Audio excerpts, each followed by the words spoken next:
볼까요? 시편 136편 23절에서부터 26절까지의 말씀입니다.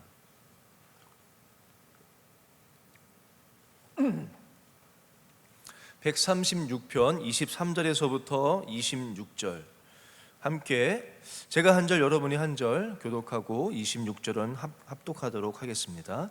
우리를 비천한 가운데서도 기억해 주신 이에게 감사하라. 그 인자하심이 영원함이로다.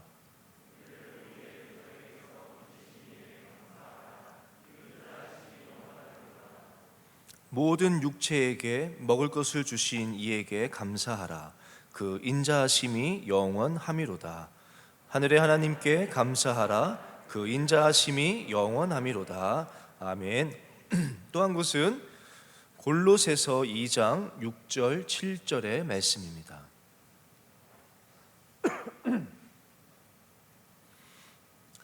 골로새서 2장 6절 7절 두 절의 말씀 다 같이 한 목소리로 이 두 절의 말씀은 합독하면 좋겠습니다. 시작. 그러므로 너희가 그리스도 예수를 주로 받았으니 그 안에서 행하되 그 안에 뿌리를 박으며 세움을 받아 교훈을 받은 대로 믿음에 굳게 서서 감사함을 넘치게 하라. 아멘. 좀 눈치가 굉장히 좀 빠르신 분들도 모를 것 같긴 한데요, 기억력이 좋으신 분들도 모를 것 같은데 두 곳의 본문을 읽었는데요, 앞에 시편 136편 23절에서 26절의 말씀은 혹시 언제 본 말씀인지 아시는 분 없으실 거예요. 지난 추석 때 중추절 감사 예배 여러분 가정에서 혹시 드리셨나요? 그 가정 예배 우리 교회에서 나오지 않았을까, 순서지가 그때 본문이에요. 그때 그 말씀은 원로 목사님 전해주신 말씀이었는데, 감사에 대한 본문이 시편 136편 23절에서 26절이었고요. 골로새서 2장 6절 7절 이 말씀은 이번 우리 추수감사 주일 주제 성구의 그 7절이 주제 성구 나오죠. 이번 추수감사절 주제가 뭡니까? 믿음에 굳게 서서 감사함을 넘치게 하라. 한번 따라해 볼까요? 믿음에 굳게 서서, 좀 더 크게, 믿음에 굳게 서서 감사함을 넘치게 하라. 아멘. 정말 감사함이 넘치는 그런 추수감사주일 됐으면 좋겠습니다. 제가 감사함을 넘치게 하라라는 그 주제가 정해지고 나서부터 감사함을 넘치게 하라, 명령 아닙니까? 감사하라도 아니고 감사함을 넘치게 하라는 그 하나님의 말씀이잖아요. 감사함을 어떻게 하면 넘치게 할 수 있을까에 대해서 묵상을 했습니다. 여러분은 한번 생각해 보세요. 어떻게 하면 우리의 감사함을 넘치게 할 수 있겠습니까? 우리가 감사드리겠죠. 근데 그 감사함을 넘치게 하라라는 말씀인데, 어떻게 하면 우리의 감사함을 넘치게 할 수 있을까라는 묵상을 쭉 해왔어요. 그래서 제 옆자리가, 여러분 아시는 분 있을지 모르겠지만 이웅조 전사님이 제 바로 옆자리예요.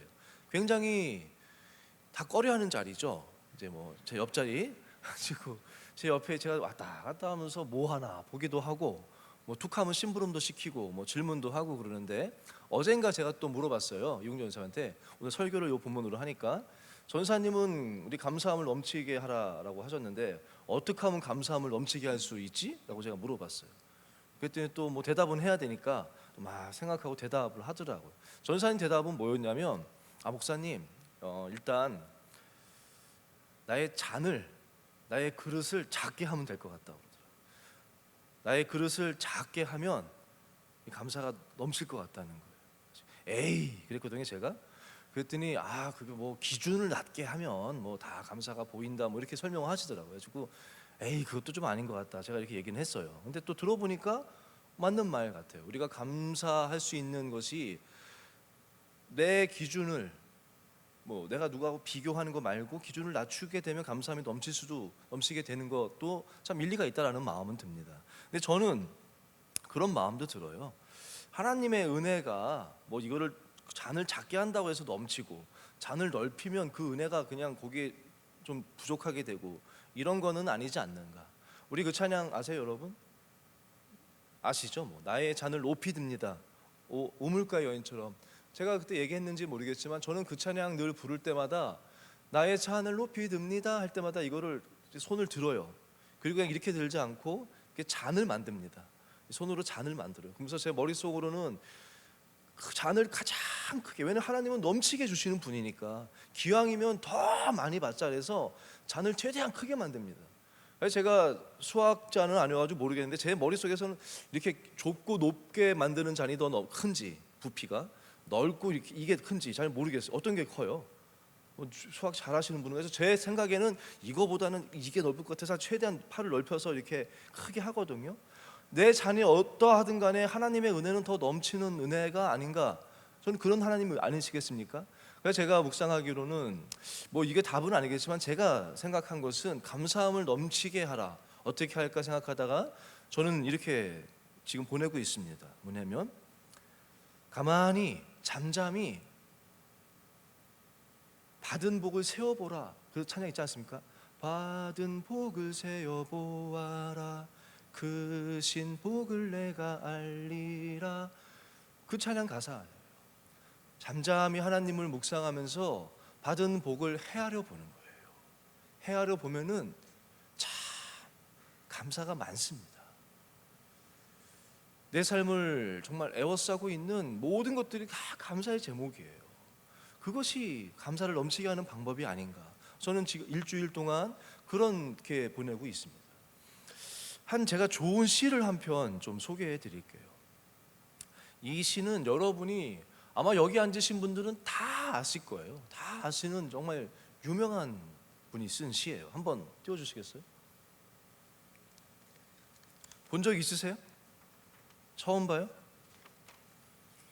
제가 한번 또 여러분 눈으로 읽어주시고 제가 한번 읽겠습니다. 원작자가 이 시를 지으신 분이 와서 읽을까? 이 시는 이웅조 전사님께서 지은 시입니다. 어저께 그저께 얼마 따끈따끈한 막 나온 시예요. 하나님이 주신 은혜들을 헤아려 봅니다. 이내 못다 헤아릴 은혜임을 알고 조용히 감사드립니다. 아무것도 없다 생각했던 순간들도 하나님의 도우심으로 가득했음을 돌아봅니다. 깊어져 가는 가을, 하나님의 사랑을 소리 높여 노래합니다. 좋죠? 하는 짓하고 좀 다르죠? 좋더라고요. 이게 목사님이 이제 교육자들한테 좀 감사의 글을 좀 다 써라, 그래서 아마 내일 새성전 지하에 감사의 벽인가 이런 걸로 교육자들이 다 감사 내용을 쓴 것들을 다 받아서 아마 이렇게 전시가 이렇게 다 할 것 같아요. 벽을 만들었다고 알고 있습니다. 이제 저희도 이제 급하게 이제 다 쓰고 있죠. 저도 이제 막 쓰고 이용준한테 썼어요. 그러니까 지금 이제 씁니다. 이게 거의 뭐 1분 만에 나온, 1분은 아니죠. 뭐 한 10분 정도에 나온 시. 이렇게 쓰고 있더라고요. 첫 글을 봤더니 제가 또 봤죠. 또 직장 상사니까 뭐 하나 그러고 봤죠. 그랬더니 하나님이 주신 은혜들을 헤아려 봅니다. 그리고는 가만히 있더라고요. 뭘 쓸지 막 또 이거 하길래 제가 생각한 게 요즘 말씀 묵상이 그거잖아요. 가지고 헤아려 보면 뭘 쓰긴 뭘 쓰냐고, 다 쓸 거 없다고, 헤아려 보면 다 헤아릴 수 없다 하면서 그 찬송가를 제가 불렀어요. 다 헤아릴 수 없어서 늘 찬송합니다. 제 고백이거든요. 제가 가만히 앉아서 집에서 써봤습니다. 막 써봤어요. 하나씩. 제 첫 번째 썼던 거는 그거였던 것 같아요. 하나님의 귀한 말씀을 올해도 저에게 맡겨주신 거 감사합니다. 말씀 전하는 수 있다는 것이 저에게는 너무나도 큰 특권이고 어쩌면 가장 큰 행복 중에 하나인 것 같아요. 그거가 일단 제일 먼저 썼습니다. 그리고 또 늘 어디서 빌어먹지 않고 하나님이 주시는 것으로 먹일 수 있도록 늘 저와 교제해 주시고 말씀해 주시고 함께 해 주심에 감사합니다. 부터 뭐 써내려 가는데 뭐 두서도 생각나는 대로 막 썼어요. 예배에 대해서도 막 쓰고, 어려운 가운데서도 우리 예배가 그래도 한 번도 끊기지 않고 제단에 불이 꺼지지 않고 계속해서 예배가 드려지지 않았습니까? 뭐 하나씩 다 썼어요. 여름 휴가 때 이야기부터 막 쓰는데 한참을 쓰다가 정말 다 쓸 수 없더라고. 그래서 그냥 찬송 불렀거든요. 저도 감사하다고 찬송 부르고, 다음 날은 이제는 좀 체계를 가지고 써보자 하면서 이제 뭐 영적인 은혜, 그다음에 가정, 뭐 건강, 이렇게 좀 구분을 해가지고 하나씩 하나씩 써보는데 그것도 또 그냥 쓰다가 포기했어요. 건강 쓰다가 포기했어요. 건강 첫 번째, 건강 주셔서 감사합니다 해놓고 헤아려 보는 거죠. 또 은혜를 먹을 수 있어서 감사합니다. 그리고 또 헤아려 보니까 여러분들은 모르겠지만 저는 투석 환자였잖아요. 못 먹는 것이 참 많거든요.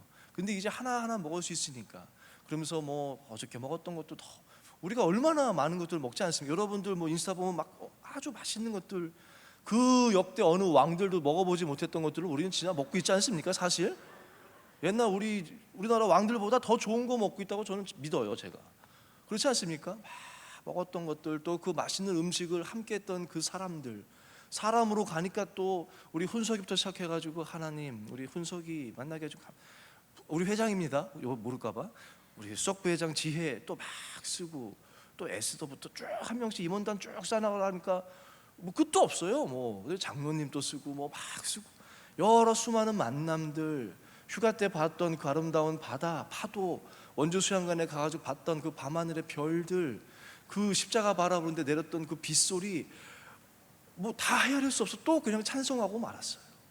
그런 것 같아요. 하나님의 은혜는 감사함을 어떻게 넘치게 할까 헤아려 보세요.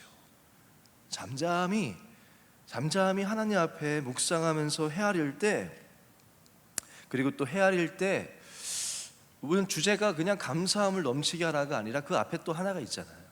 왜 굳이 이걸 붙였겠습니까? 중요한 거 아니겠습니까? 앞에 부분이 뭡니까? 앞에가 믿음에 굳게 서서 믿음의 눈으로 헤아려 보면은 더 무한합니다. 그저 내가 받은 것만 지금 눈에 보이는 것만 헤아려도 다 헤아릴 수가 없더라고.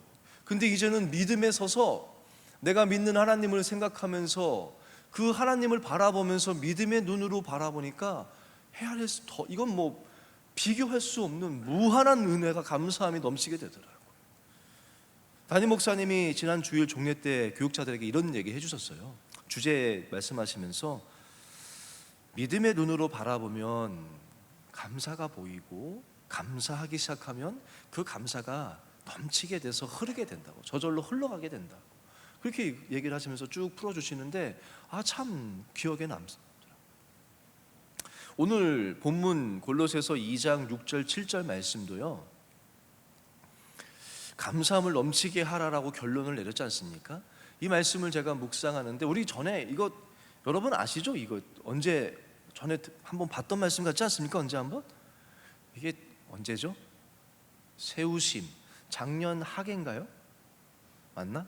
작년 하계 수련의 주제가 이렇겠어요. 그때는 요 감사함을 넘치게 하라에 집중 안 하고 그 중간에 있는 세우심에 대해서 주제를 가져서 우리가 뿌리를 깊이 내리고 세우시라 하면 제가 그때 설교 때는 두 가지다. 우리의 삶 가운데 세우는 것 보이는 것도 있겠지만 보이지 않는 것 주님 안에 뿌리를 깊이 내리는 것이 세우심의 또 중요한 한 부분이다라는 그런 주제 가지고 봤던 구절인데 이번에는 그 결론인 감사함을 넘치게 하라 아니겠습니까? 이 말씀을 다시 한번 묵상하는데 그때 작년 하계 수련 때는 제가 못 봤던 부분이 다시 묵상하니까 보이는 거예요. 뭐가 보이냐면요 앞에 두 절에 받고라는 단어가 계속 반복되어지더라고요. 제가 다시 한번 읽어보겠습니다. 그러므로 너희가 그리스도 예수를 주로 받았으니 그 안에서 행하되 그 안에 뿌리를 박으며 세움을 받아 교훈을 받은 대로 믿음에 굳게 서서 믿음에 굳게 서서 감사함을 넘치게 하는데 이게 뭐 내가 막 이게 아니에요. 앞에를 묵상해 보니까 다 받았어요. 내가 뭐 내 의지로 내가 뭐 막 이게 아니에요. 예수 그리스도를 나의 주로 받았어요. 아무 이유도 없이 아무 가치 없는 내가 예수님을 나의 그리스도, 나의 메시아로, 나의 구원자로 구원의 은혜를 거저 받았어요. 또 그 받은 은혜 주님의 자녀 되고 나서 열심히 내가 살아간다고 했지만 하나씩 하나씩 세워간 것 같은데 세운 게 아니라 뭐라 그럽니까? 세우심을 받았다. 수동태예요. 여러분이 여기까지 온 섬김들 뭐 여러분이 믿음 생활 여기까지 달려온 길들 가만히 묵상해 보니까 오늘 말씀 뭐냐면 수동태예요. 현재 완료 진행형 그때도 한번 말씀드렸죠. 전에 한 번이 아니라 지금도 계속해서 오늘도 이 하나님이 세워주시는 그 은혜가 다 받았다는 거예요. 사실은 다 받았고, 또 내가 이거 하는 거고 뭐고 그것도 다 교훈도 성령님의 가르침과 감동하심을 다 받았다는 거예요. 다 받았어요. 사실은 다 하나님이 하신 거예요. 우리가 할 것은 그러니까 결론으로 믿음에 굳게 서서 내 상황과 상관없이 감사함을 넘치게 하라는 말씀이 골로새서 2장 6절 7절에 말씀이 주는 중요한 교훈이더라고요. 여러분도 이번 추수감사 절기가 받은 은혜를 헤아려 보십시오. 하나씩 하나씩 헤아려 보시고 믿음의 눈을 열어서 또 헤아려 보실 때 우리의 감사함이 넘치게 돼서 우리의 감사가 주변으로 흘러가서 감사가 또 전해지고 더 풍성한 감사로 채워지고 넘치게 되는 추수감사 절기가 되길 원하고 저와 여러분의 삶이 되기를 간절히 소망합니다. 그러면서 제가 세봤다고 했잖아요. 나름대로 체계를 세웠다고 하는데 그렇게 여러 가지 주제를 가지고 제가 써보다가 말씀이 떠올랐던 것이 오늘 구약에 나오는 시편 136편이에요. 왜냐하면 136편은 요 뒤에 세 절만 읽었지만 총 26절로 이루어진 시편인데 다 끝이 뭐로 끝나냐면요, 여호와께 하나님께 감사하라, 그 인자하심이 영원함이로다. 항상 끝나는 것이 뭘로 끝나냐면 여호와께 감사하라, 그는 선하시며 그 인자하심이 영원함이로다. 신들 중에 뛰어난 하나님께 감사하라, 그 인자하심이 영원함이로다. 주들 중에 뛰어난 주께 감사하라, 그 인자하심이 영원함이로다. 이렇게 앞에가 나오면 이 시는 이런 식이에요. 인도자가 앞에 찬양을 부르면요, 회중이 그 인자하심이 영원함이로다라는 그 찬양으로 화답하는, 그래서 이 136편은 대할렐시라고 부릅니다. 유대인들은 지금도 유대인들의 3대 절기가 있잖아요. 유월절, 조실절, 장막절. 이 3대 절기 때 공식적으로 쓰이는 찬양 예배 감사시입니다.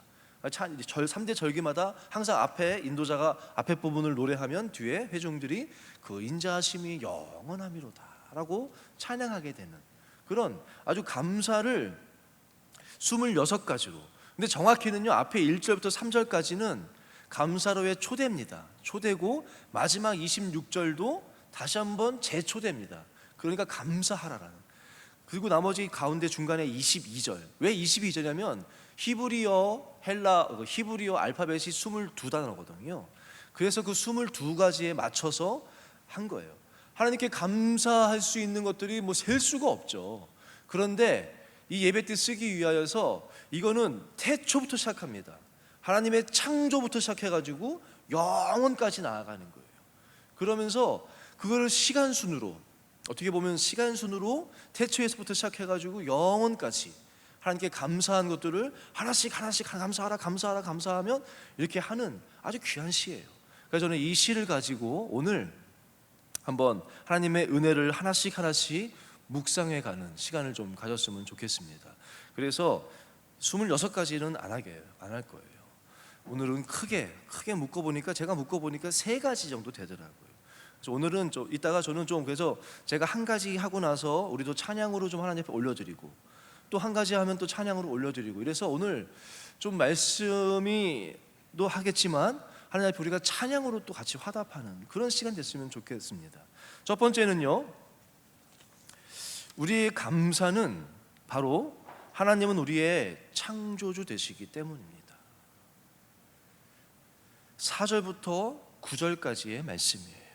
4절부터 9절까지 말씀 보면은 홀로 큰 기이한 일들을 행하시는 이에게 감사하라 라고 하시면서 지혜로 하늘을 지으신 하나님께 감사하라, 땅을 물 위에 펴신, 하늘을 지으시고 땅을 펴시고 빛들을 만드시고 해를 만드셔서 낮을 주관하게 하시고 달을 만드셔서 달과 별을 만드신 그 창조의 하나님의 이야기가 쫙 나오는 거예요. 여러분은 창세기 1장 1절 태초에 하나님이 천지를 창조하시니라, 창조주 하나님을 믿으십니까? 그것을 믿는다면은 사실 그 구절을 믿는다면은 사실 성경의 나머지는 다 믿을 수 있어요.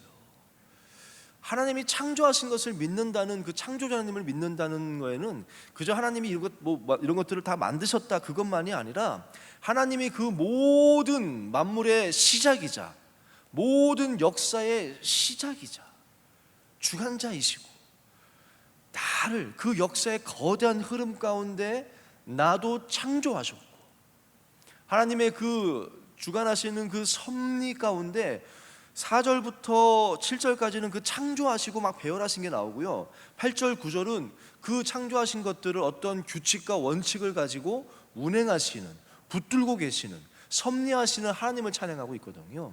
그 가운데 나도 하나님의 피조물이고 하나님이 나도 붙드시고 하나님의 섭리 가운데 붙들고 계심을 믿는다는 고백이 창조주 하나님을 믿는 고백이에요. 말씀 묵상하면서 창조주 하나님을 묵상하는데, 여러분 그 찬양 아시죠? 찬양의 심포니, 심포니로 찬양, 그게 떠오르더라고요. 제가 그 가사를, 그 찬양은 존 모어라는 분이 작곡 작사하신 찬양인데 이렇게 돼요. 가사가 우주의 작곡자요 지휘자가 주의 오케스트라 앞에 서네. 피조물은 정교한 악기 들고 하늘의 물이 환호하네. 이렇게 하면서 찬란한 사계절 박자를 알리면서 막 하나씩 이렇게 되면서 막 웅장하게 나오더라고요. 제가 이거를 불러볼까 했어요. 우주의 작곡자요. 도저히 안 되겠더라고요. 솔리스트한테 부탁해볼까. 그러니까 갑자기 부탁하기도 좀 미안하고, 예배국장이 이거를 오케스트라한테 부탁하자고 그러더라고. 이거 연주하도록 못해. 내가 딱 잘랐어요. 이게 할 수 있는 곡이 아니에요. 오늘 부탁해가지고 제가 그냥 영상을 찾아봤습니다. 영상을 진짜 15개 본 것 같아요. 이 찬양의 영상 가운데 제 마음에 가장 감동이 됐던 찬양을 좀 한번 여러분 묵상해 보세요. 이 찬양 들으면서 창조주 하나님이 하나씩 지휘자 되셔서 만드시는 모습 한번 찬양으로 한번 들어봤으면 좋겠습니다.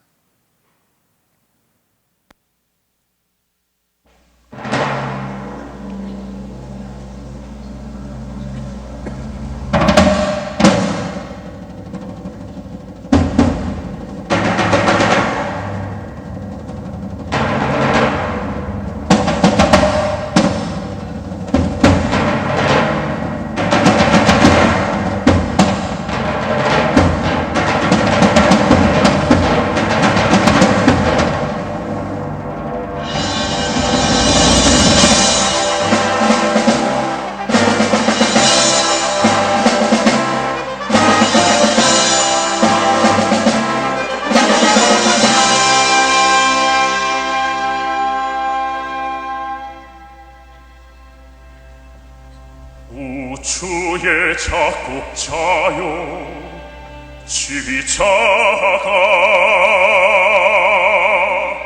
주의 오케스트라 앞에 서네. 피조물은 정교한 악기 들고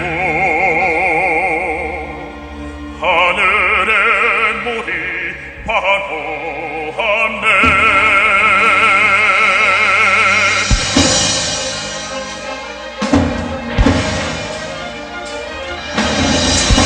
사계절 박자를 알리네. 주님 시로의 태양 새벽 나팔구네.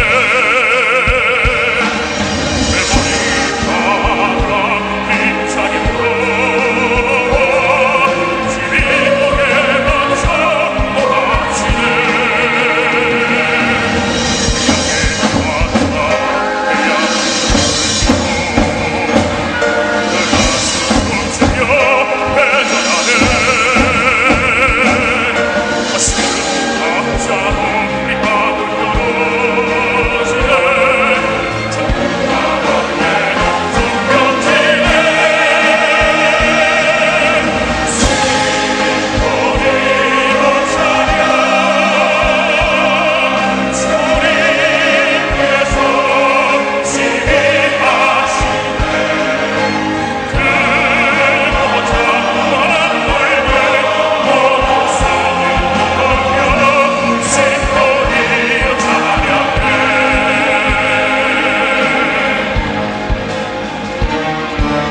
1절만 들었는데도 너무 막 같이 부르고 싶지 않습니까?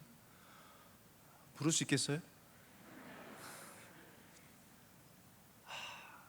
막 태양 딱 시작하고 뭐 하나하나가 막 너무 감격스러운 거예요. 그런데 더 감격스러운 것은 막 은하수와 뭐 이게 분위기가 뭐 엄청 스펙터클한 건데 그 역사의 거대한 흐름 가운데 하나님이 나를 아신다. 나도 지으셨다. 나도 그 만물에 함령되어서 하나님 그 찬양하면서 하나님 나를 지으신 것뿐만 아니라 내 이름을 아시고 나를 지으신 주님. 내 한번 칠 수 있어? 불러볼까? 이건 부를 수 있잖아. 나를 지으신 주님 내 안에 있어. 처음부터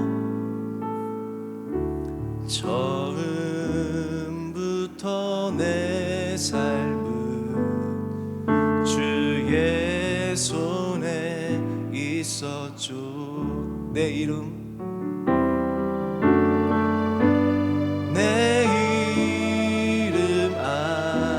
아시죠. 내 모든 생각도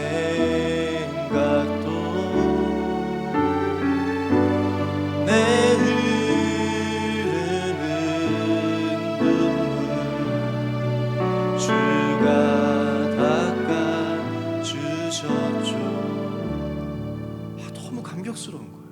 그 창조주 하나님이 나의 시작도 주님께서 시작하셨고 내 안에 계시면서 내 이름을 아시고 내 생각도 아시고 내 눈물 닦아주시고 나를 붙들고 계시다는, 지금도 우주 만물을 하나님이 그 달과 해를 주관하시고 이 천지 만물을 하나님이 섭리 가운데 붙들고 계시기 때문에 지금도 운행하는 거예요.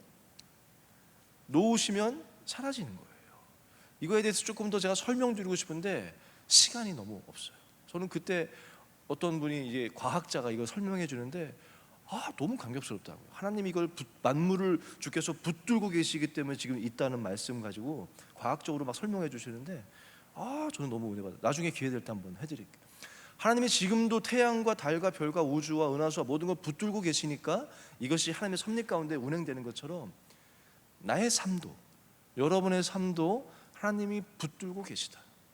섭리 가운데 붙들고 계시기 때문에 운행되고 있다. 그 하나님을 묵상하면서 감사함이 넘치기를 바랍니다. 그것을 믿는 것이에요.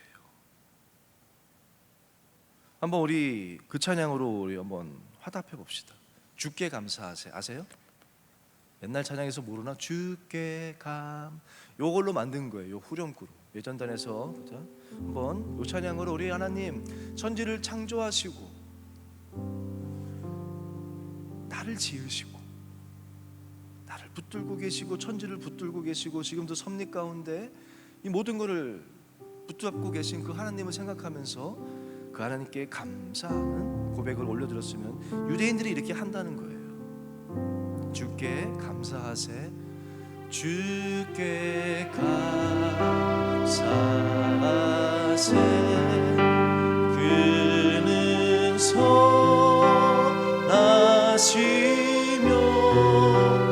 인자하시니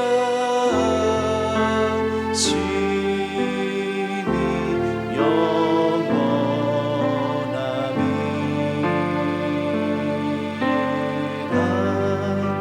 주께 감사하세. 그는 선하시며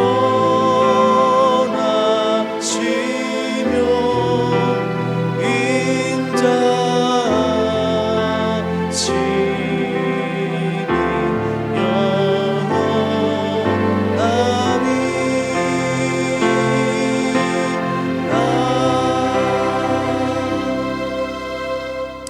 아멘. 두 번째 우리의 감사는요, 10절에서 15절 말씀을 보면은 이제 유월절 출애굽의 사건이에요. 6월절에 그 출애굽하고 홍해를 건너기까지, 홍해를 건너고 그 대적들을, 원수 마귀를, 애굽 바로 왕을, 사망 권세를 다 물리쳐 버리시고 우리를 구원해 주신 그 하나님의, 예수님의 은혜의 이야기를 쭉 쓴 거예요. 애굽의 장자를 치신 이에게 감사하라. 그 인자하심이 영원하미로다. 이스라엘을 그들 중에서 인도하여 내신 이에게 감사하라. 그 인자하심이 영원하미로다. 강한 손과 펴신 팔로 인도하여 내신 이에게 감사하라. 쫙 나온, 홍해를 여신 이에게, 홍해를 가르신 이에게 감사하라. 쭉 나오는 거예요. 구약 시편은 구약 때 쓰여진 것이니까 그렇게 감사했겠죠. 이것은 결국 우리에게, 우리도 마찬가지 아닙니까? 이 구원의 은혜가 결국 예수 그리스도 말하는 거 아니겠습니까? 구약은 오실 예수님에 대한 예언이고 예수님에 대한 모형이거든요. 예수님이 우리에게 오셔서 우리를 죄와 사망을 다 멸하시고 죄와 사망에서부터 구원해 주신 그 주님, 하나님의 인도하여 주신 그 구원의 은혜를 묵상할 때 감사가 넘치지 않겠습니까? 더구나 그저 그냥 우리를 지으시고 우리를 구원해 주셨다는 그것만으로 너무나도 감격스러운데, 구원해 주시기 위해서 대가 없이 그냥 이렇게 한 것이 아니라 대가를 치르셨다는 거 아니겠습니까? 어린 양이 나 대신 죽어서, 구약 세대 때는 어린 양의 피로서 구원받았지만 예수 그리스도께서, 천지를 만드신 하나님의 아들 예수 그리스도께서 나를 위해서, 내가 뭐라고요? 여러분이 뭐라고요? 온 인류를 위해서 지셨다고 하지만 나 하나를 위해서, 나를 위해서 십자가에 죽으신 거 아닙니까? 내가 뭐라고? 나 같은 자를 위해서 십자가에서 피 흘려 죽으신 그 예수님에 대해서 묵상할 때 감사함이 넘치게 되는 거예요.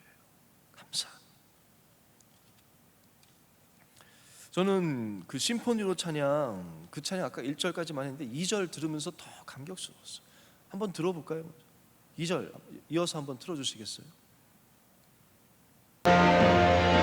나는 조용히 기다리네. 주님 얼굴 돌리네. 인간에게 성경한 님은 찬양되리라. 주님의 찬양함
박수가 나오죠.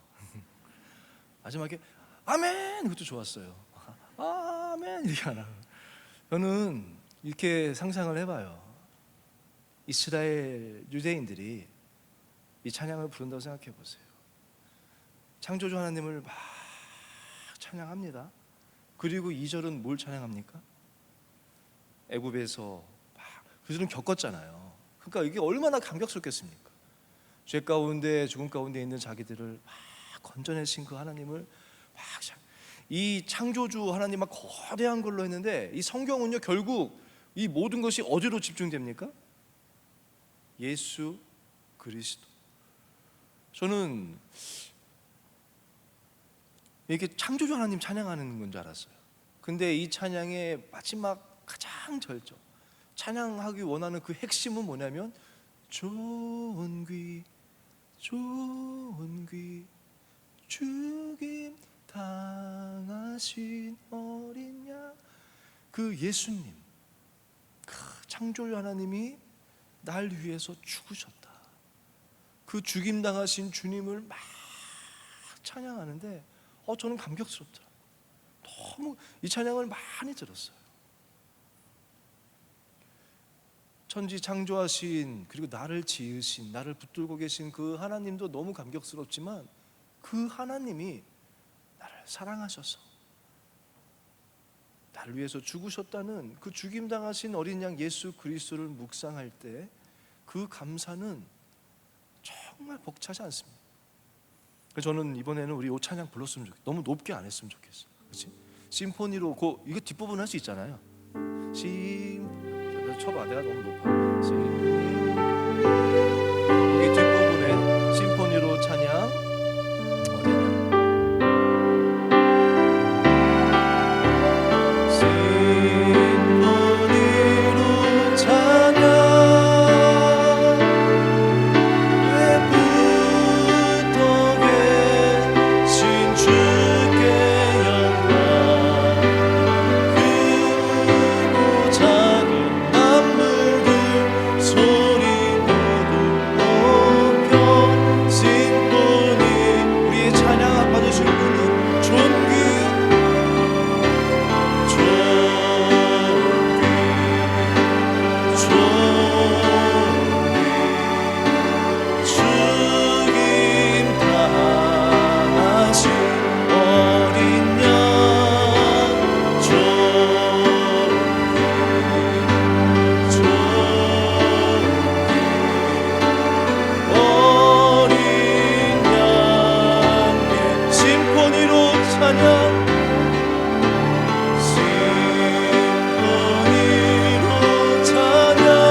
그 주님의 십자가를 바라보면서 존귀 그 주님의 십자가 묵상하면서 찬양이, 감사가 넘치는 절기 되기를 간절히 소망합니다. 마지막으로요, 우리가 감사할 것은 하나님은 첫 번째 거는 성부 하나님이라면, 두 번째는 성자 예수님이라면, 세 번째는 제 나름대로는 그냥 성령 하나님으로, 성령님은 그 예수님 이후로도 우리를 계속 우리와 함께 하시면서, 이 136편에서는 그거예요. 이제 구원하시고 그 이후에도 계속 함께 하시면서 만나와 메추라기를 먹여주시고, 광야에서 인도하시고 지켜주시고, 또 전쟁에서 또 승리케 하시고, 마침내 가나안 땅으로 인도해 주신 그 하나님의 은혜를 찬양하는 거예요. 구약 때 이스라엘이 그렇게 했다면 우리에게는 뭐겠습니까? 예수님이 십자가에서 죽으심으로 날 구원해 주시고, 그 이후로 성령님이 우리를 인도해 주시고, 우리의 사명, 우리가 바라보는 하나님 나라로 우리를 꿈꾸게 하시고, 먹이시고 지키시고 위로해 주시고 함께 하시는 그 하나님의 은혜 아니겠습니까? 골로새서 2장 6절 7절 그 말씀 묵상하면서 아까 제가 설명드린 거예요. 너희가 그리스도 예수를 주로 받았으니 그 안에서 행하며 그 안에 뿌리를 박으며 세움을 받아. 아까 말씀드린 것처럼 다 수동태예요. 나의 나된 것, 여러분이 지금 어느 곳에 있는지 모르지만 그 모습, 그것까지 다 모든 것이 하나님의 은혜 아닙니까? 성령님이 위로해 주셔서, 제가 지난주에 얘기했잖아요. 왜 안 빠지셨어요? 여러분 왜 안 빠졌어요? 오늘 묵상하고 묵상하면 하나님의 은혜잖아요. 하나님의 사랑이잖아요. 하나님의 그 인도하심이 있으니까 우리가 이 자리에 있는 거 아니겠습니까? 그 하나님께 찬양하는 거예요. 그 찬양이 떠올랐어요. 아마 이 찬양이 이거 세 가지를 다 아우르는 것 같아요. 나를 지으시니가, 그렇지 않습니까? 그거 한번 그냥 제가 오늘 그냥 찬양 많이 하고 싶어서 그래요. 그룹 모임이 시작되면 좀 설교를 짧게 할게요. 근데 그룹 모임도 없잖아요. 제가 오늘은 제가 매주 교육자들한테 약속해요. 이번 주는 진짜 짧아. 그런데 아무도 안 믿어요. 저도 안 믿어요 사실. 그룹 모임 시작되면 좀 짧게 할게요. 근데 뭐 집에 가야 되는데 뭐 할 것도 없잖아요. 집에 가도. 하나님의 은혜, 지으시니가 하나님, 부르시니가 하나님, 보내시니도 하나님, 나의 나된 것이 다 하나님의 은혜입니다. 찬양 한번 같이 합시다. 나를 지으시니가 하나님, 나를 부르시니가 하나님, 나를 보내시니도 하나님, 나의 나 된 것은 다 하나님은, 나의 달려갈 길, 나의 달려갈 길 다 가도록, 나의 마지막 다하도록, 나로 그 십자가 품게 하시니, 나의 나 된 것은 다 하나님 은혜라. 한량없는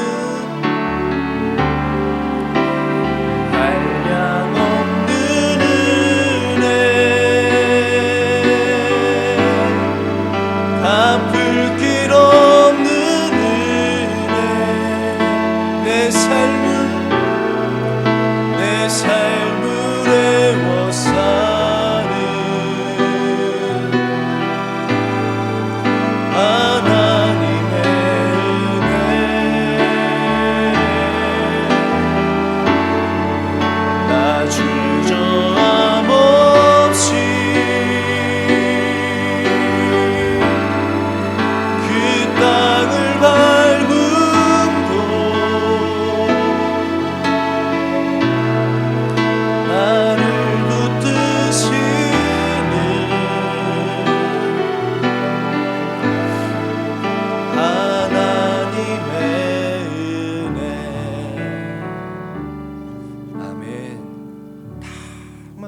역시 하나님의 은혜 아닙니까? 저는 오늘 근데 말씀 준비하면서 제가 참 감사했던 것은요,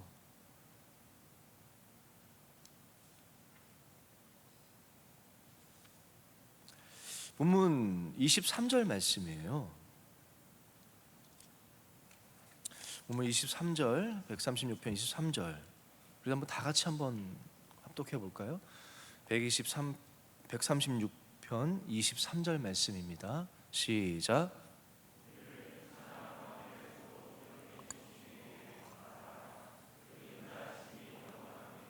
아멘. 우리를 비천한 가운데서도 기억해 주신 이에게 감사하라. 그 인자하심이 영원함이로다. 이 23절은 어느 때를 얘기하냐면 바벨론 포로기를 말합니다. 이 136편은 이제 누가 지으신지는 몰라요. 근데 바벨론 포로기 이후에 지어진 시로 봅니다. 왜냐하면 바벨론 포로기 이후에 쓰이기 시작한 단어가 여기 나와요.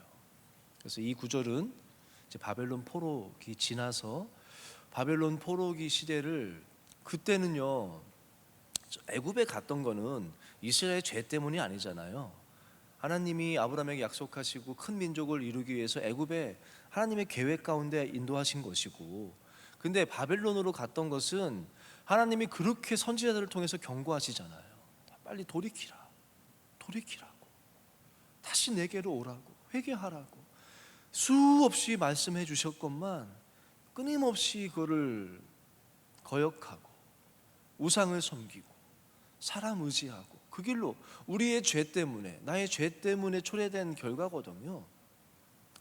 그런데 비천한 곳에, 바벨론의 포로로 가서 나의 죄로 인해서 내 삶이 비천한데, 내 삶이 더럽고 너무나도 부끄럽고 그런 곳에 처했는데도 하나님이 잊지 않으시고 기억해 주셨다는 것. 그곳에서 하나님 도와주세요. 하나님 잘못했어요. 하나님 앞에 기도하는 그 기도를 하나님이 들으시고 기억하시고 우리를 잊지 않으신다는 거예요. 그리고 그곳에서 다시 건져주셔서 다시 예루살렘으로 돌아오게 하신 그 하나님의 은혜, 그것을 기억하면서 감사하다는 거예요. 그러면서 그 인자하심이 영원함이로다. 그 인자하심이라는 단어가 히브리어로 원어가 뭔지 아십니까? 헤세드라는 단어예요. 헤세드. 많이 들어보셨죠? 헤세드라는 단어는 언약의 기초에서 하나님이 우리와 맺으신, 아브라함과 맺으신, 이스라엘과 맺으신, 하나님의 자녀와 맺으신 그 영원한 언약, 내가 너희를 놓지 않겠다. 로마서에서도 말씀하잖아요. 그 사랑에서 아무것도 끊을 거 없다. 어떤 것도, 어떤 누구도, 죽음까지도 어떤 것도 나의 사랑에서는 끊을 수 없다. 이 언약은 변치 않는다라고 하나님이 약속하신 그 언약에서 나온 하나님의 변함없는 영원하신 사랑이 헤세드예요. 이스라엘은 그거 사랑을 노래하는 거예요. 우리도 늘 넘어지지 않습니까? 너무 부족하고 너무 더럽고. 제가 감사의 글 적은 거는 저는 그런 내용 적었어요. 하나님, 저는 너무나 부족하고 너무 더럽고 너무 부끄럽고 너무 연약하고, 그런데 왜 하나님 나 같은 자가 뭐라고 나를 주의 은혜로 채워주셔서 나의 부족함 은혜로 채워주시고 주의 옷자락으로 나의 부끄러움을 다 덮어주시고 사랑의 손으로 나를 붙잡아 주시냐고. 그 항상 변함없으신 하나님의 은혜가 저는 좋더라고요. 그 은혜를 저는 이 23절 말씀이 참 많이 다가왔어요. 깊어진 삶은 그 찬양이 있잖아요. 찬양이 뭐였죠? 은혜로 날 불러보시죠. 앞부분만 좀 불러볼까요? 뒷부분. 은혜로 날 보듬으시고 사랑으로 품어주셔도 내 마음 한 자락도 지키지 못하는 이 모습 부끄럽습니다. 그런 나에게 주님께서 늘 따스한 곁을 또 내어주셔서 이리 오라고, 이리 오라고, 괜찮다고 용서해 주시고 다시 품어주시는 그 주님, 그 주님 앞에 그 풍성한 사랑 의지해서 나아갑니다 하는 고백의 찬양 아닙니까? 한번 같이 불러볼까요? 앞에 부분.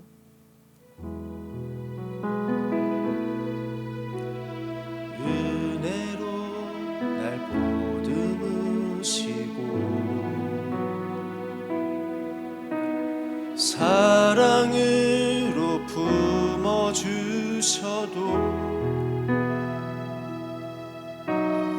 내 마음 한 자락도 지키지 못하는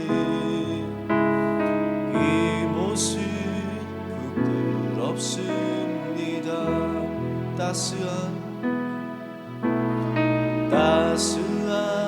곁을 내어주신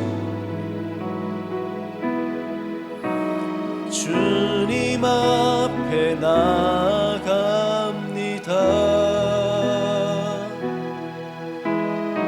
표현 못할 긍휼로 나를 붙드시는 주 이름만 바라. 다시 한번요. 따스한 곁을 내어주신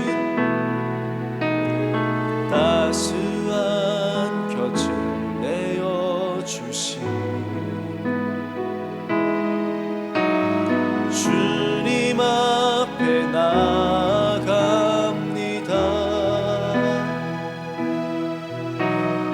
표현 못할 긍휼로 나를 붙드시는 주 이름만 바라. 계속 부릅시다. 매일 마주한 슬픔을 견뎌나가며 주 예수의 마음을 닮아가네.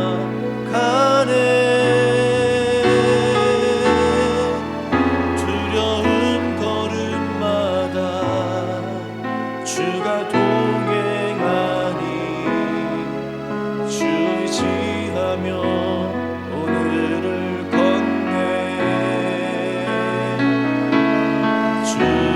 신실한 소망을 깊이 담으며 주 예수의 풍요를 채워가네.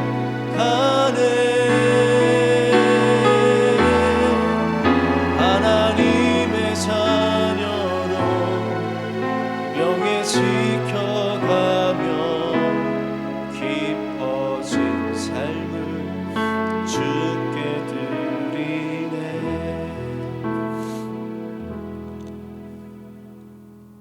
제 말씀을 맺으려고 합니다. 시편 136편은 이렇게 시작해요. 여호와께 감사하라로 시작합니다. 원어를 보면은 우리말로는 번역은 여호와께 감사하라고 되어 있지만 히브리어 원문은 호두라는 단어로 시작해요. 이것은 감사하라는 뜻입니다. 감사하라로 시작해요. 어떤 이유나 근거 제시하지 않고 그냥 바로 명령하는 거예요. 감사해라. 감사하라. 성도에게 하나님은요, 기본적으로 감사는 조건이 아니에요. 감사해라 명령합니다. 환경 때문이 아니에요.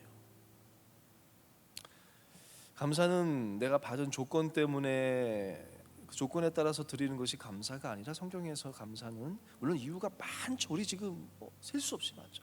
그렇지만 감사는 신실하시고 선하신 하나님의 성품을, 헤세드의 그 사랑을 믿는 믿음 위에서 그 은혜를 신뢰함으로 먼저 감사하는 거예요. 감사를 선포하는 게 사실은 성경에서 우리에게 원하시는, 요구하시는 감사의 모습 많이 받았잖아요. 알잖아요. 그 창조주 하나님의 그 은혜, 나를 구원해 주신 주님의 은혜, 여기까지 세워주신 하나님의 은혜 경험했다면 감사하라는 거예요. 이제 감사 선포하며 감사하며 그 믿음에 굳게 서서 교훈 받은 대로, 그 경험하고 알지 않습니까? 이제는 그 교훈 받은 대로 믿음에 굳게 서서 감사함을 넘치며 살라는 거예요. 그리고 뒤에 것들은 따라 따라오는 것들이.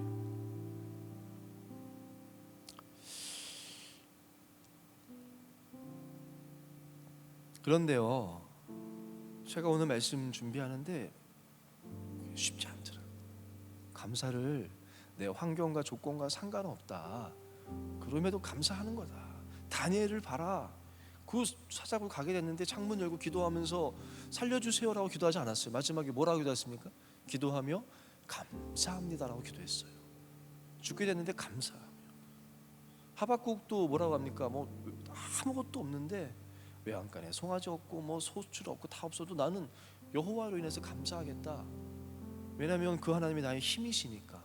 나의 발을 사슴과 같이 해서 나를 높은 곳으로 다니게 하실 그 하나님을 믿는 믿음으로 나는 감사하겠다고 선포. 손양원 목사님도 자기 아들을 죽인 그 원수를 그 앞에서도 감사의 시, 두 아들의 죽음에서도 감사합니다라고 그 유명한 기도문 있잖아요. 그거 봐라. 그래서 제가 막 감사하자라고 설교를 하려고 준비를 했어요. 근데 오늘 점심 때요, 제가 집에 점심 먹으러 가서 밥을 먹고 잠깐 좀 쉬고 있었어요. 근데 이제 그 사이에 제 아들 은규가, 할머니가 이제 제가 쉬는데 은규가 저를 못 쉬게 하거든요. 계속 공룡이 습격했다고 그러고 뭐 습격 계속 5차 습격, 11차 습격, 21차 습격까지 와요. 그래 아빠가 이러는데 할머니가 이제 그거를 아시니까 데리고 나갔어요. 교회로 오셨대요. 그래서 여기로 은규랑 같이 막 돌았는데 은규가 이제 서로 이렇게 반대로 돌자 그러면서 만나기로 이렇게. 근데 갑자기 은규가 안 보대요. 어디 찍으려 한참을 찾았대요. 근데 계속 안 보이는 거예요. 근데 딱 떠오르는 게 봉고차 하나가 이렇게 휙 지나가서 은규를 본 것 같은데 봉고차 하나가 지나갔었대요. 그 뒤로는 은규가 안 보인대요. 그래서 막 할머니가 막 다 찾아보고 막 너무 긴장돼서 전화하신 거예요. 큰일 났다. 그래서 아내한테 전화했죠. 아내가 그런 아내 놀래가지고는 저를 깨워가지고는 빨리 일어나라고, 은규가 없어졌다고. 무슨 소리야? 그랬더니 그럼 제가 얼마나 마음이 철렁했겠습니까? 바로 기도하고 찾으러 나가야죠. 근데 이게 뭐 어떻게 된 이게 무슨 일이지? 막 철렁했어요. 막 찾으러 나가려고 이제 아내랑 막 준비하고 나가는데 전화가 왔어요. 할머니가 찾았다. 화장실 갔대요.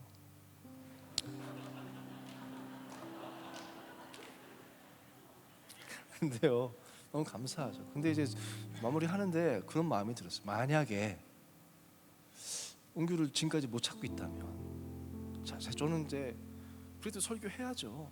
하나님께 맡기고 설교하러 올라와야죠. 환경과 조건에 상관없이 감사해라 라고 설교할 거예요. 근데 제 마음에 내가 감사할 수 있을까? 지금 내 아들은 지금 어떻게 될지 몰라요. 무슨 사고가 나서 봉고차가 급하게 그냥 싣고 병원에 갔는지, 진짜 요즘은 그런 일 없는데 뭐 옛날엔 그런 게 있었거든요. 애기들 갑자기 이렇게. 그런 상황에서 내가 여기서 여러분들 앞에서 진짜 감사, 이 찬양을 지금은 정말 감사함으로 불렀죠. 근데 내가 이 찬양을 감사로 부를 수 있을까? 쉽지 않을 것 같아요. 그러면서 진짜 기도 제목을 봤잖아요, 여러분들. 여러 명의 얼굴들이 떠오르는 거예요. 제가 얘기할 수는 없겠지만 제 설교 듣는 사람은 알 거예요. 정말 감사할 수 없는 상황, 원망이 되고 지금은 이제 연락도 끊고 예배 안 나오겠다고 했다는 자매, 저랑 많이 만났거든요. 같이 기도하고 제가 막 괜찮을 거라고 그러고 막 소망 가지고 돌아가는데 자기 뜻대로 안 되고 자꾸 믿음으로 또 같이 기도하자 그러고 이렇게 했는데 계속 나빠만 지니까 그 소식을 듣고 제가 전화를 못 하겠더라. 제가 전화해야 되는데 무슨 말을 해야 될지도 모르겠고, 목사가 참 힘들 때가 있어요. 장례식 때도 어린 자녀가 죽었을 때 갑자기 교통사고로 어린애가 죽은 가정이 있었거든요. 두 분이 이제 각자 이렇게 오다가 각자 자녀가 있는데 재혼해서 낳은 아들이 있어요. 이 아들이 너무 소중해서 회사 이름도 이 아들 이름으로 줬는데, 할머니가 이 아이 데리러 어디 가다가 깜빡한 사이에 찾길 건너다가, 아니죠, 동생이 먼저 건너는데 얘가 동생 찾아가다가 차에 쳐서 바로 죽었어요. 그 뭐라고 얘기합니까? 너무 힘들어요. 예배는 드려야 되는데 뭐라고 합니까? 하나님 앞에서 다 못하겠다고. 제가 하나님 왜 목사는 그때 뭔가 해석을 해야 될 거 아니에요. 다 할 말 아무 말도 없다. 내가 뭐라고 합니까? 아들이 캐나다 유학 갔는데 어학연수 갔는데 거기서 갑자기 심장마비로 죽었대. 그래서 시신하는데 거기 가서 제가 뭐라고 설교합니까? 하나님 다 못하겠다고. 왜 이런 하나님이 저지르시고 저보고 변화하라고 합니까? 나 못하겠다고. 나 모르겠다고. 아무 말도 안 할 거라고. 하나님이 주신 말씀이 뭐냐면 하나님이 알아서 하라고. 나는 진짜 모르겠다. 하나님 다 알아서 하시라고. 하나님이 네가 언젠 네가 했냐? 다 내가 했지. 가서 그냥 같이 눈물 흘려주라. 내가 주는 말 그냥 그거 전하라고. 다른 말 하지 말라고. 내가 하겠다. 그러시더라고. 그래서 그냥 성경 구절 읽고 저 무슨 말 할지 모르겠다고 그 말만 했어요. 그리고 하는데 그분이 마음이 막 녹아서 얘기하게 되는데 하나님이 이렇게 입술에 말도 주시고 하나님이 막 떠오르기도 하시고 그분에게 전에 꾸었던 꿈이 갑자기 떠오르면서 그분이 그거 통해서 깨닫게 돼. 하나님이 하시더라. 여러분 가운데 지금 감사하기가 참 힘든 사람들이 있을 거예요. 저도 뭐라고 말 못하겠어요. 그렇지만 저는 하나님을 믿고 이 말씀 전화를 하셨으니까 전합니다. 감사는 환경과 조건 따라서 하는 게 아니라 하는 거예요. 믿음에 굳게 서서 교훈 받은 대로 창조주 하나님을, 나의 구원자 예수님을, 또 나와 함께 하시는 나의 위로자여 나의 목자 되시는 성령님을 신뢰함으로 감사 선포하며 나아갈 때 정말 그 하나님께서 그 감사 받으시고 하나님의 섭리 가운데 인도하실 줄로 믿습니다. 이 찬양 함께 불렀으면 좋겠어. 이 찬양이 떠올랐습니다. 아침 안개 눈앞 가리듯 나의 약한 믿음에 의심이 점점 쌓여가요. 가뜩이나 믿음도 없는데 하나님 자꾸 안개가 막혀서 더 의심이 쌓여가요. 빗줄기에 바위가 패이듯 내 소망 그렇게 크지도 않은데 자꾸 이런 게 고난이 오니까 그 소망도 사라져가요. 그 찬양 아닙니까? 그런데 그런 나에게 부끄럽지만 주 앞에 나아갈 때 부드럽게 다가온 주님의 음성, 아무것도 염려하지 마라. 저는 이 찬양 부를 때 주님께서 여러분에게, 우리에게 오셔서 이 고백해 주시기를, 이 사랑의 고백, 염려하지 말라, 이 은혜가 있기를 원합니다. 이 찬양 함께 찬양하면서 기도하도록 하겠습니다.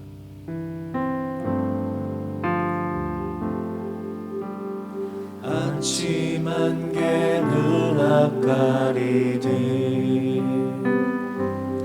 나의 약한 믿음 의심 쌓일 때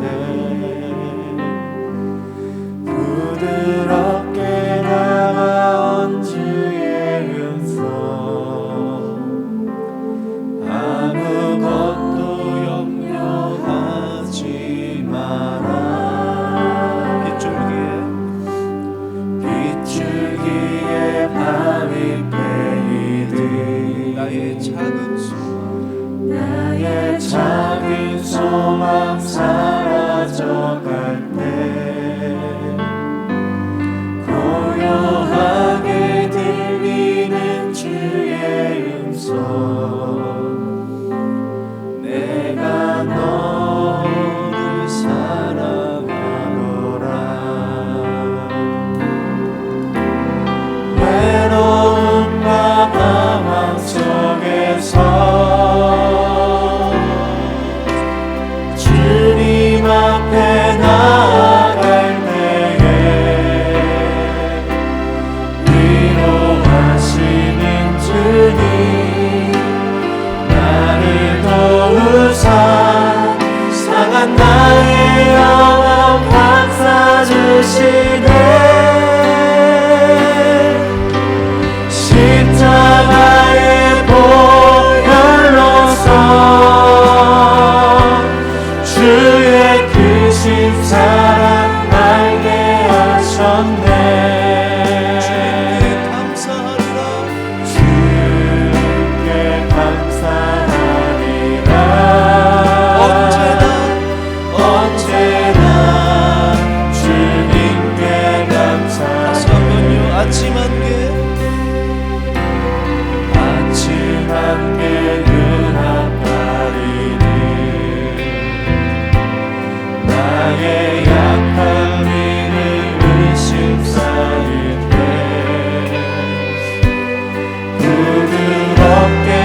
주의 크신 사랑 알게 하셨네. 주님께 감사하리라. 주님께 감사하리라. 언제나 주님께 외로움과 방황 속에서 외로움과 방황 속에서 주님 앞에 나아갈 때에 위로하시는 주님 나를 도우사 상한 나의 마음 감싸 주시네. 십자가의 보혈로서 주의 크신 사랑 알게 하셨네. 주님께 감사하리라. 언제나 십자가의 보혈로서 십자가의 보혈로서 주의 크신 사랑 알게 하셨네. 주님께 감사합니다. 언제나 주님 십자가의 보혈로서 십자가의 보혈로서 주의 크신 사랑 알게 하셨네. 주님께 감사하리라. 언제나 주님께 감사해.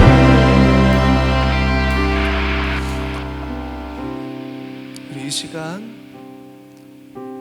하나님의 헤세드의 사랑, 그리고 그 사랑을 십자가에서 피 흘려 죽으심으로 확증해 주신 우리 예수님의 다함 없으신 그 사랑 바라보면서 그 믿음에 굳게 서서 우리 주님 앞에 나아갔으면 좋겠습니다. 우리의 약한 믿음, 하나님 앞에 그 믿음에 서서 주님 바라보며 하나님 감사합니다. 하나님 감사합니다. 나같이 연약한 자 주의 은혜로 붙잡아 주시고 늘 넘어지는 데 일으켜 주시고 더럽고 부끄러운 내 모습 주의 옷자락으로 덮어주시고 따스한 곁을 늘 내어주신 주님 감사합니다. 주님께 감사하면서도 주의 은혜를 구하며 함께 기도하며 나가도록 하겠습니다.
그리스도의 은혜와 하나님 아버지의 사랑과 성령님의 감화감동 교통하심이 오늘 특선으로 영광 올려드린 우리 이교구 5팀과 또 봉사부, 또 결혼을 앞둔 커플과 우리 찬양팀과 관현악부와 예배부와 연기부와 모든 예배를 섬기는 손길들,